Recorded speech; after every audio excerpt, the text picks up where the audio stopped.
ओम नमः शिवाय, जय श्री महाकाल। देखिए दोस्तों, अगर आपके जीवन में कुछ भी सही नहीं चल रहा है, मतलब कि आए दिन आपके जीवन में समस्या है, घर में बीमारियां हैं, क्लेश लड़ाई झगड़ों का माहौल रहता है, या दुख खत्म होने का नाम नहीं ले रहा है, इसी के साथ माता लक्ष्मी का वास नहीं है, धन दौलत की कमी बनी रहती है, तो ऐसे में आपको लेना है एक लौंग, एक सिक्का और आपको बजरंग बली का विशेष उपाय कर लेना है। इसके बाद आपकी जो भी कामना होगी उसे बजरंग बली पूर्ण करेंगे। तो गुरु जी की कथा को सुनकर ही ये उपाय बहुत अच्छे से समझाएंगे। उसके पहले इस वीडियो को लाइक कर दें और चैनल पर नए हो तो सब्सक्राइब जरूर करिएगा। तो जानते हैं पहला उपाय। देखिए, अगर आपको ऐसा लगता है कि महादेव जी आपसे बिल्कुल भी खुश नहीं है, मतलब कि वो आपसे नाराज चल रहे हैं, आपकी जो भी कामना है, जो भी इच्छा है वो पूर्ण नहीं कर रहे हैं, तो उसके लिए आपको ये विशेषकर उपाय कर लेना है। तो इस उपाय में जो सबसे पहले हमें सामग्री चाहिए वो है बेलपत्र। क्या लेना है आपको? बेलपत्र। ठीक है, कितने बेलपत्र की जरूरत है? तो इस उपाय में आपको चाहिए 7 बेलपत्र।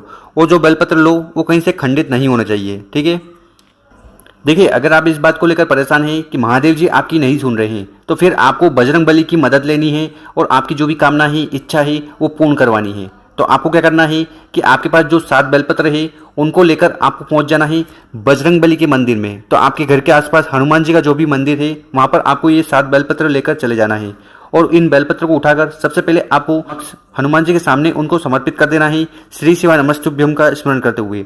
और उसके बाद यहाँ पर आपकी जो कामना है, जो इच्छा है, या जो भी समस्या आपके जीवन में आ रही है, या ऐसा कोई दुख परेशानी है जो खत्म होने का नाम नहीं ले रही है, तो उसके लिए आपको महादेव जी के स्वरूप बजरंग बली से कामना कर लेना है और उनसे प्रार्थना करना है कि हे बजरंग बली, हे हनुमान, हमारे जीवन में दुख परेशानी है, इन्हें जल्द से जल्द खत्म करें। तो जो भी समस्या है उसको कहते हुए 7 बेलपत्र समर्पित कर देना है और उसके बाद इन 7 बेलपत्र को आपको उठा लेना है और इसके साथ आपको ले लेना है एक तांबे का लोटा और इस तांबे के लोटे में जल भर लेना है। ठीक है, फिर इन सामग्री को लेकर आपको पहुंच जाना है शिव मंदिर। ठीक है, और आपके पास जो बेलपत्र है जो आपने हनुमान जी को समर्पित किया था, उन 7 बेलपत्र को आपको उठाना है और एक एक कर आपको शिवलिंग के ऊपर समर्पित कर देना है, श्री शिवाय नमस्तुभ्यम का स्मरण करते हुए। तो इस प्रकार से आपको 7 बेलपत्र को शिवलिंग के ऊपर समर्पित कर देना है। इसकी जो डंडी होगी वो होगी जलाधारी की तरफ, बड़ी पत्ती होगी आपकी तरफ और शिवलिंग पर हरदम उल्टा बेलपत्र समर्पित होता है।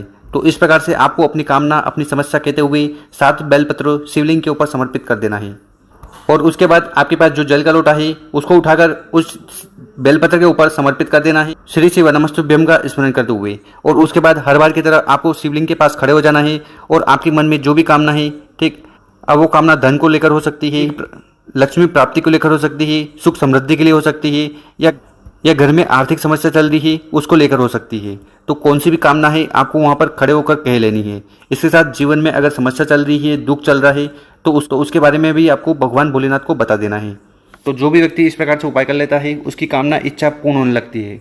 अब जान लेते हैं गुरु जी द्वारा बताया गया दूसरा उपाय। देखिए, जो दूसरा वाला उपाय है ये विशेषकर आपको हनुमान जी के लिए करना है, हनुमान जी को प्रसन्न करने के लिए करना है। देखिए, उपाय कैसे करना है वो बताएंगे, उसके पहले अपने शुभ हाथ से 2 कार्य कर ले। एक तो इस वीडियो को लाइक कर दें और कम से कम 3 लोगों के साथ शेयर कर दें ताकि उनकी भी मदद हो पाए। तो इस वाले उपाय में जो सबसे पहले हमें सामग्री चाहिए वो है लौंग। तो इस प्रकार से आपको एक लौंग लेना है और उस लौंग में ये फूल होना चाहिए। इसके बाद आपको लेना है एक सिक्का। क्या लेना है आपको? एक सिक्का। ठीक, अब वो 1 रुपये का हो, 5 रुपये का हो, 10 रुपये का हो, जो भी मिल जाए इस प्रकार से एक सिक्का ले लेना। इसके बाद आपको लेना है एक दीपक और इस दीपक में आपको लंबी बत्ती लगानी है। ठीक है, और डालना है घी। कौन सा घी? अगर गाय का घी मिल जाए तो बहुत बढ़िया, वरना फिर आप सरसों का जो तेल आता है वो भी डाल सकते हो।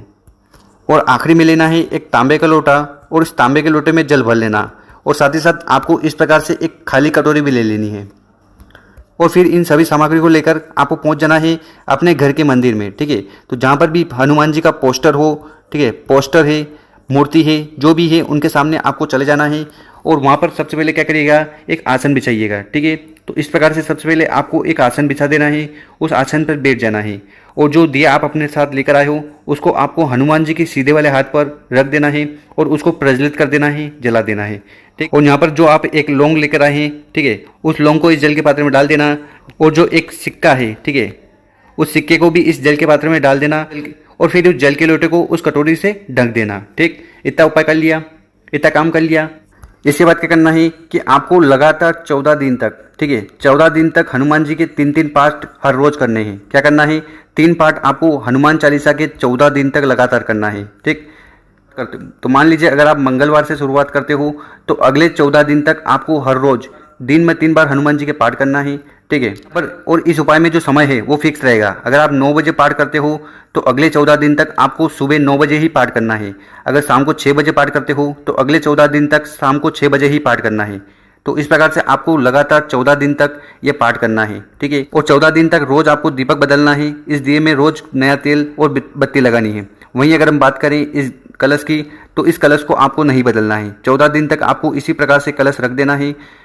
और 14वें दिन क्या करिएगा कि इस जल के लोटे में जो जल है उसको आपको एक बोतल में भर लेना है, ठीक है। और जो एक सिक्का है वो आप किसी पंडित वगैरह को दे दीजिएगा। और जो लौंग है वो आप किसी पेड़ के नीचे समर्पित कर सकते हो या आप अपने घर में भी रख सकते हो। तो इस प्रकार से आपको ये उपाय करना है 14 दिन तक, ठीक है।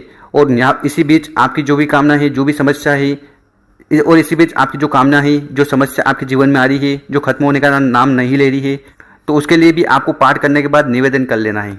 और फिर आप जब भी कोई कार्य करने जाओ तो आपके पास जो बोतल है जिसमें आपने जल भरा था, उस जल को आपको सबसे पहले ग्रहण करना है और उस कार्य के लिए जाना है। तो आपके घर में जो भी समस्या है, वो बीमारी हो, दुख हो, परेशानी हो, वो सब खत्म होने लगेगी। तो कर देखिएगा, बहुत ही आसान सा उपाय है।